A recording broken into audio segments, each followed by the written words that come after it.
বলতো ধর ধর ধর ওই হাওয়ারে পাইছি ওই জায়গায় গ্রেনেড মার ক্লিয়ার কেন বেটা ডাইরেক্ট রাস মার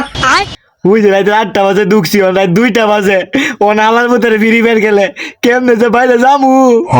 আজকে হারারে ট্রেন পুষ দিয়াম ওয়াল্লা হালাল হালাল নাকি ওনা আবার সারারে দেখ বুঝ দিব আমি তো শেষ ও ওয়ালমার রিবাদ দে বেটা রিবাদ দে এখন একটাই উপায় আছে হ্যালো ভাই এটা কি দুপুরে বিদ্যুৎ অফিস হ্যাঁ ভাই আপনি দুইটা পায়ে ধরি ভাই 5টা মিনিট না ভাই মাত্র 2টা মিনিটের লেগে ভাই কারেন্টটা একটু অফ করে দেন কেন ভাই আসলে ঘটনা হয়েছে কি আমি একটা ভাই চুরি করবার আইছিলাম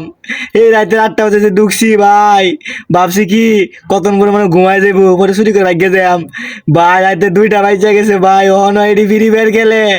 না পারতাম না ভাই ভাই প্লিজ এমন করি না যে ভাই আমি আপনার পায়ে ধরি ভাই আমি যদি আমি একবার বাড়িতে পারি ভাই আমি আপনার 3 কেজি মিষ্টি খাওয়াম अच्छा ভাই ও ভাই ভাই প্লিজ আচ্ছা ভাই আচ্ছা আমি আপনার 5,000 টাকা দিয়াম আচ্ছা ঠিক আছে কারেন্ট অফ করে দিছি এ ভাই চুরাইছে বলতু হালারে মার আল্লাহর রাস্তে ভাই মাফ করে দে ভাই অলরেডি তো আমার দুইটা আমি মার্ডার हेडशॉट